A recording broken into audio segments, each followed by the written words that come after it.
The hospital parking lot smelled of asphalt and rain, the air heavy with the promise of a storm.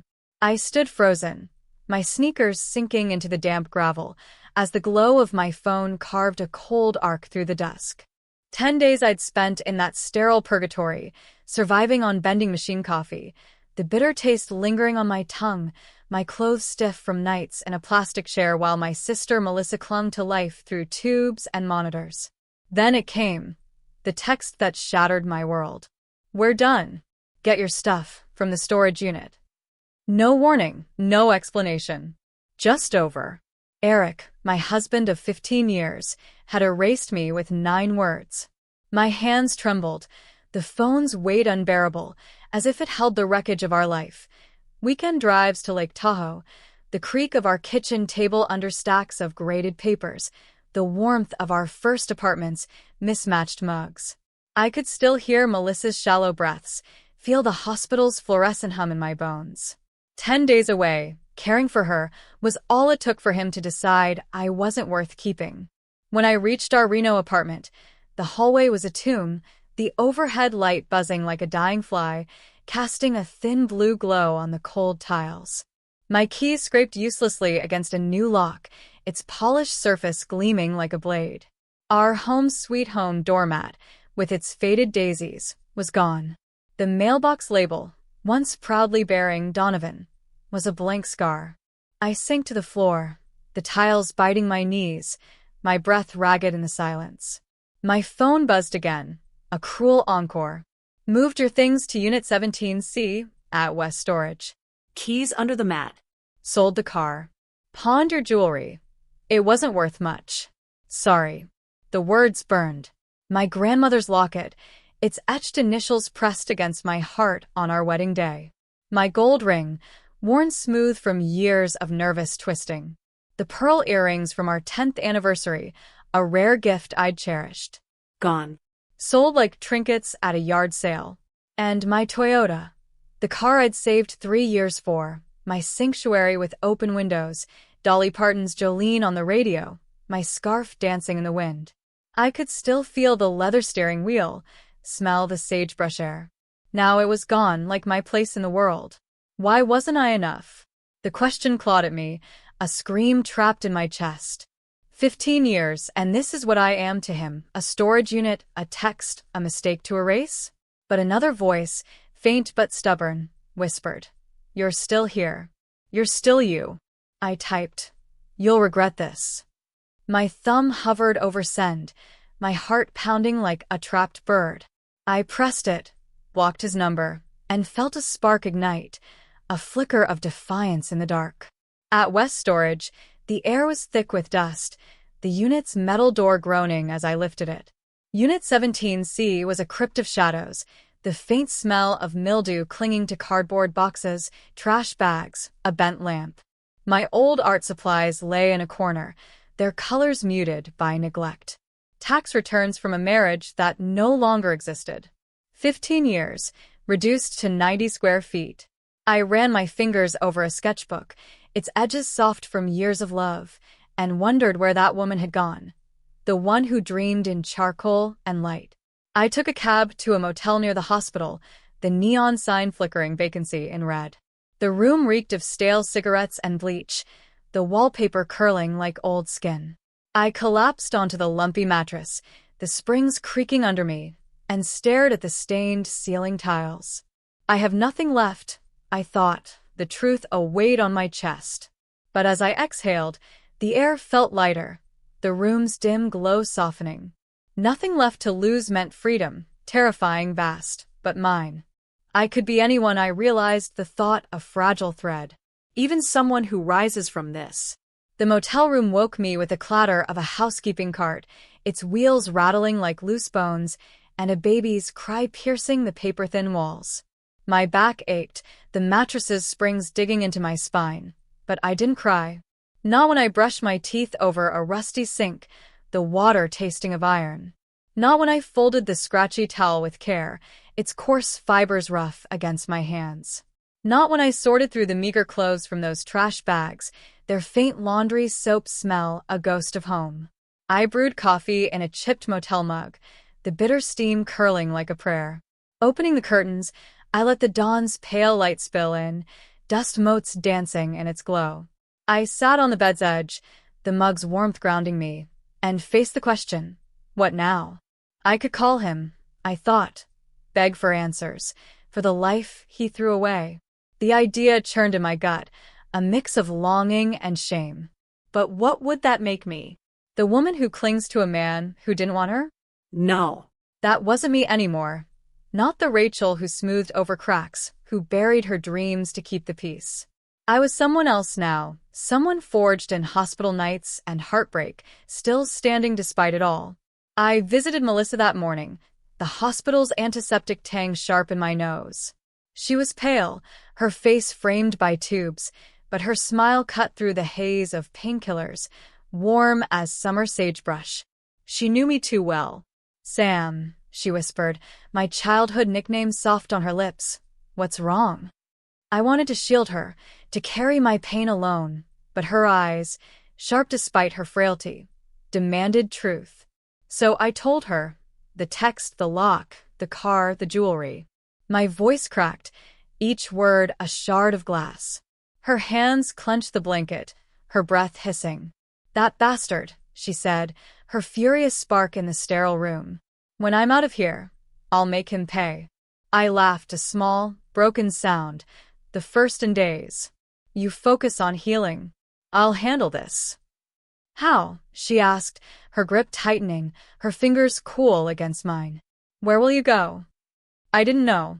But looking at her, I saw our childhood, racing through Reno's dusty fields, her laughter trailing like wind. She'd been my responsibility, but also my anchor. I've got some savings, I said, the words forming as I spoke. Enough for a place. And there's this arts administration program I've always wanted. Her eyes softened, searching mine. You don't have to be strong for me, Sam. It's okay to break. Outside, the Sierra Nevada's peaks gleamed, their snowy slopes catching the morning sun. I used to sketch those mountains, my pencil tracing their quiet strength, finding beauty in their shadows. They whispered that even the coldest places could hold warmth, could hold hope. I'm not pretending, I said, my voice steady. I'm just done living for someone who didn't see me. Leaving the hospital, I passed Nurse Clara, her gray braids swinging as she checked a chart. She'd been kind during Melissa's stay, slipping the extra coffee when my hands shook. Take care of yourself, too, she said, pressing a $50 grocery card into my palm. Her touch was warm, her eyes crinkling with unspoken understanding. The gesture pierced me, a reminder that strangers could see what Eric hadn't. I clutched the card, blinking back tears, and felt a fragile hope take root. That afternoon, I walked to a rental office near the school where I taught, the air crisp with pine and dust. The leasing agent, a woman with laugh lines and a smoker's rasp, listened as I explained my need for a place, fast. I skipped the divorce, but let my urgency show. 2 hours later, I signed a lease for a studio with creaky floors, a chipped sink, and windows that stuck like stubborn memories. It was small, but as I turned the key, my key, the lock's click was a promise. This was mine. Unpacking, I found a hard drive wrapped in a frayed scarf, its silk soft against my fingers. My art. Years of digital sketches, animations, illustrations, work born in stolen moments between classes, on weekends when Eric was too tired to talk. I plugged it in, my breath catching as files flickered to life. Sketches of students laughing, Melissa in a sun hat, the Sierra peaks at dusk. Animations I'd hidden, afraid they weren't enough. These were mine, untouched by Eric's betrayal. Clicking through, I saw her. The Rachel who dreamed in color, who lived for creation. She's still here, I thought, tears blurring the screen. He couldn't take her. For the first time since that text, I smiled, the curve of my lips a quiet rebellion. That night, under the studio's flickering bulb, I made a vow. I wouldn't chase Eric or what he'd stolen. I'd build something new, something that was mine, starting with this hard drive, this ember, and the woman he'd underestimated. The thrift store smelled of mothballs and forgotten stories, its fluorescent lights humming overhead. At 47, I stood between a used microwave, its buttons worn to ghosts, and a dresser with a wobbly drawer, my savings stretched thin as the morning light. I chose the microwave, its heft a small anchor. Cold dinners beat eating off the floor. My studio was humble, the wood floors creaking like old bones, the single window catching dawn's golden glow. The air carried a faint tang of paint and pine, the closet barely holding my clothes. But walking through that door, I didn't brace for Eric's silence or indifference. This space, small as it was mine, its warmth wrapping me like a quilt. I tried not to dwell on him, on the car he'd sold, its leather wheel still vivid in my hands, on the jewelry he'd pawned, my grandmother's locket heavy in memory. Instead, I told myself this was a beginning. One evening, after a shift shelving books at the university library, the musty scent of paper clinging to my skin, I dug through a box labeled "Personal." Beneath a cracked photo frame and an unopened anniversary card was the hard drive. I plugged it in, the faint hum of my laptop filling the room. Hundreds of files bloomed, sketches from staff meetings, animations I'd never shared, interactive art games built when Eric was out with friends, color studies to calm my nerves, therapy prompts for students struggling to speak their pain. I scrolled until dawn, the screen's glow a lighthouse, tears tracing my cheeks. Not from loss, but from reunion. This was the Rachel I'd buried, the one with fire, with dreams. She was still here, waiting. One file stopped me, a portrait of my grandmother, drawn the year she died. Her locket, the one Eric sold, hung around her neck, its etchings sharp in my lines. I touched the screen, my fingers trembling, and felt her strength pulse through me. "Keep going," she seemed to say, her eyes steady in the dim light. This wasn't just art. It was a lifeline. The idea hit like a spark in dry grass. What if I could create something for people like me? People lost, grieving, starting over. An online art therapy experience. Not videos or worksheets, but a space where anyone could create and feel heard. I opened a document, the cursor blinking like a heartbeat, and typed, "Canvas." The word glowed, a beacon in the dark. I leaned back, the radiators hissed a soft lullaby, and felt hope stir. This was mine to build. That weekend, I applied to Sierra University's Arts Administration program. My portfolio was raw, my statement a diary of pain, the marriage, the lock, the hospital, the motel. I wrote about Melissa, about healing through creation, my hands shaking as I hit submit. What if I'm too old? I thought, the fear a cold weight. What if I'm not enough? But another voice answered, "You're still here. That's enough." A month later, at 2:06 a.m., an email lit my inbox. "Congratulations. Accepted with a partial scholarship." I sat on the creaky floor, the laptop's glow a star in the dark, and let tears fall, not from pain, but from possibility. I had a path, a purpose, a chance to become. Days blurred, morning classes, the lecture hall's chalk dust sharp in the air, afternoon lesson planning, the school's copier humming, evening library shifts, the quiet weight of books in my hands, late nights on canvas, the keyboard's clack a rhythm. My back ached, my shoes wore thin, but each step felt like a brick in a new foundation. Lectures taught me to shape canvas, blending art with therapy, reaching people digitally. Library hours let me research gaps in mental health, how creation held pain when words failed. One night, I showed canvas to Helen, a retiree at the library, her silver braid catching the desk lamp's glow. She'd lost her husband, carrying grief like a shadow. She tried a color prompt, her fingers tentative, and when she finished, her eyes shone. "This made me feel seen," she whispered, her voice soft as rain. Her words were a gift, a spark that warmed the long nights. This is bigger than me, I thought, the realization a quiet tide. This is for them. I wasn't building revenge. I was building rescue, a lifeline I'd needed that night on the tiles. 6 months into the program, I was a shadow of myself, running on coffee and grit. My apartment smelled of burnt toast and old books, the air heavy with winter's chill. My mattress sagged. My shoes had holes I hid with marker, but canvas kept me upright, its promise of flame in my chest. Days were for classes, the lecture hall's wooden seats hard against my spine, every word a tool to shape my dream. Nights were for the library, the front desk's laminate cool under my fingers, the air thick with dust and silence. After midnight, I'd slip into a study room, the fluorescent hum a companion, and work on canvas. The prototype was rough but alive. Guided sessions, color-based emotion wheels, a memory mosaic, where users could reframe photos through art. Each line of code was a piece of me, reclaimed. A student from my class tested Canvas, her email a beacon. This helped me process my parents' divorce. Thank you. I taped it to my wall, the paper curling at the edges, a reminder of why I fought. One rainy Wednesday, Professor Winters called me back after her seminar. The classroom's chalkboard scent lingering. I was soaked, my sneakers squelching, sure I'd failed.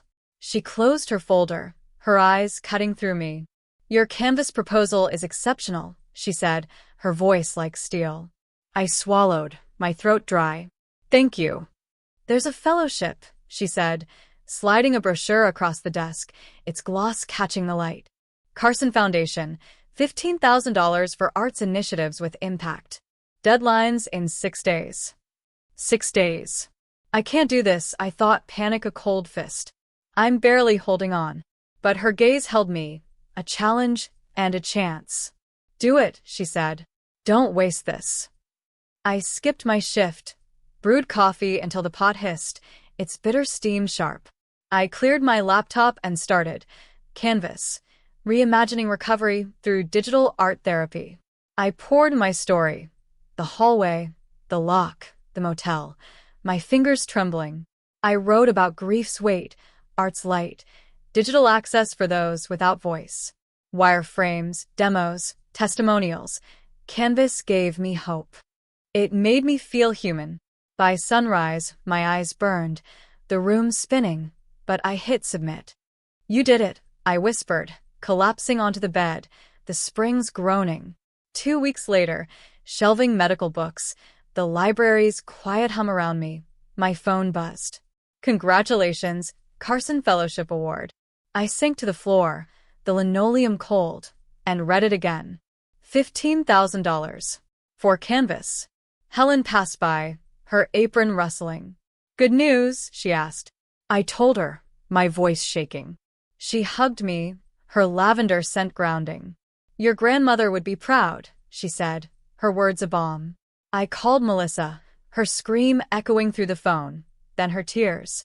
Eat real food, she teased, not noodles. I hired Luis, a quiet coder who saw Canvas's heart. We rented a co-working space, its bare walls and sputtering coffee maker our haven. We worked nights, takeout cartons piling up, the air thick with soy sauce and dreams. By graduation, we had a beta program, the air electric with possibility. 50 participants, cancer patients, divorcees, widows, single dads, shared their stories. Canvas helped me grieve without shame. I saw who I could become. A Vietnam vet sent a mosaic of his dog tags, writing, "First peace I've felt in years." I saved it, a talisman for hard days. Canvas was hope, coded, shared, alive. Standing at graduation, my cap askew, the auditorium's air warm with pride, I knew this was just the start. The email came as I poured cold coffee into a chipped mug, the Canvas office's bare bulbs flickering. National Morning, feature request.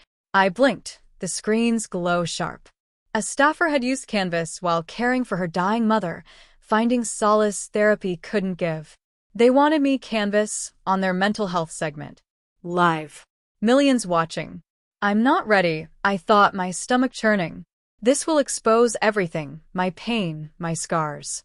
The hallway flashed in my mind, the locks glint, Eric's text. What if he sees? Will he care? But a quieter voice answered. This isn't for him. It's for you. The interview was at 4 a.m. Reno time, the airport's fluorescent buzz a blur. I flew to New York with a thrifted blazer. a USB of demos, and nerves like static. At the gate, a woman recognized me from a local news clip. "Keep going," she said, handing me coffee. Its warmth a small anchor. I clutched it, the paper cup rough, and bored it. I barely slept, the hotel's air heavy with starch and silence, memories of that hallway looping. On set, Jessica Chen's eyes were warm, the studio's lights a halo. "Samantha," she said, my name clear to millions. "Canvas came from a personal journey. Tell us." I could have lied, polished the truth. But I was tired of hiding. "I came home after 10 days with my sister in the hospital," I said, my voice steady, the microphone cool. "The locks were changed. My husband of 15 years ended our marriage by text. He sold my car, my jewelry, left my things in a storage unit." The studio's air thickened, a collective breath held. "But from that ruin," I continued, "Canvas was born. A laptop, a broken heart, an idea. Healing can be created." We spoke of grief, art, hope. I demoed Canvas, the screen glowing with color wheels, mosaics. Jessica read testimonials, her voice soft. "Canvas gave me light. I found myself again." She smiled. "You didn't just rebuild. You made a lifeline." The crew applauded, the sound a wave. Jessica hugged me, her perfume floral and warm. My phone buzzed, requests, messages, a deluge. Before I reached my hotel, the city's neon pulse outside. In my room, the air still, I opened my inbox. His name, Eric Donovan. "I saw you." My heart thudded, my finger hovering over delete.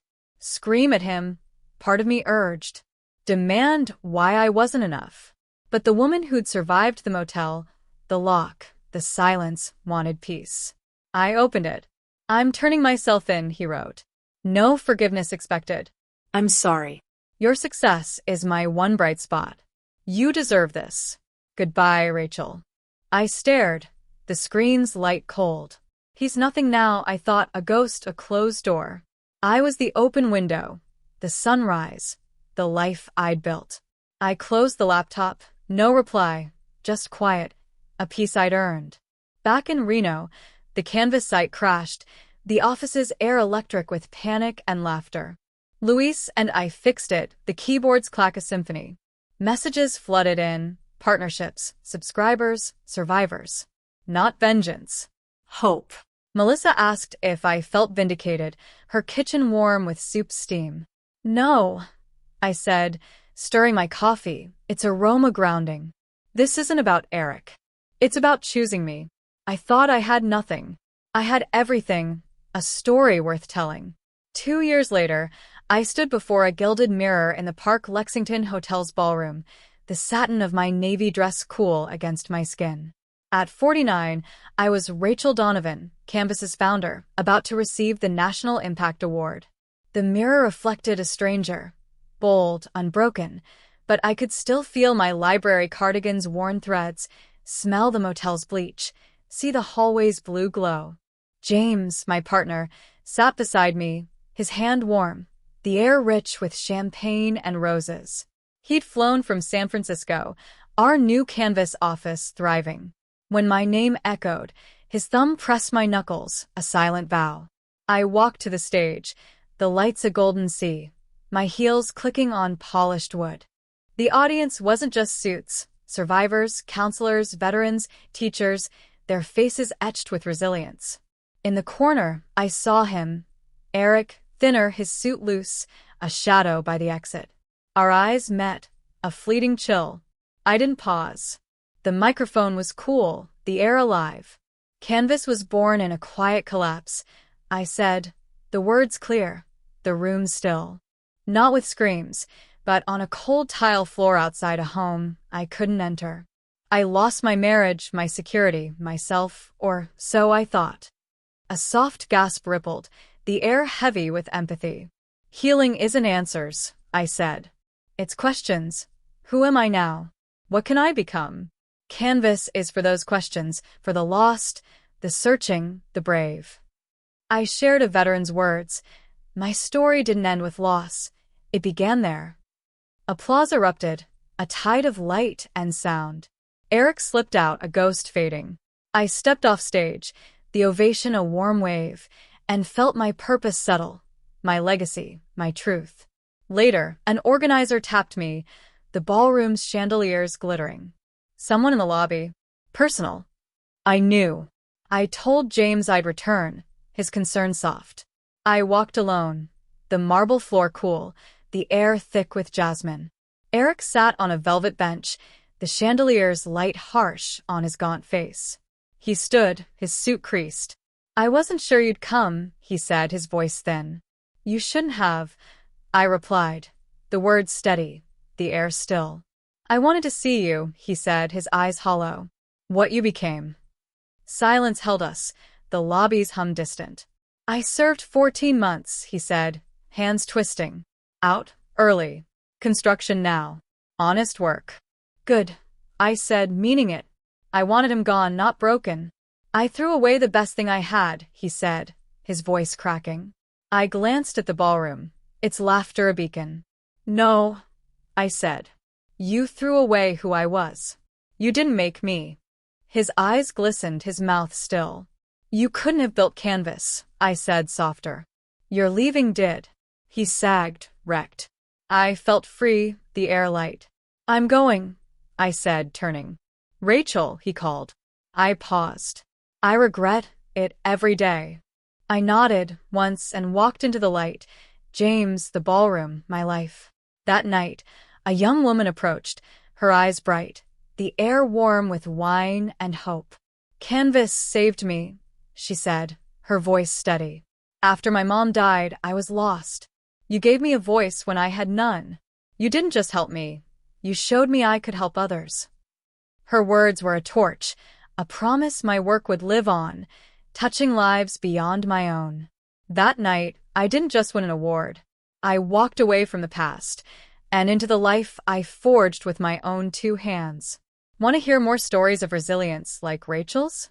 Subscribe to our channel for journeys that inspire, uplift, and remind us it's never too late to begin again.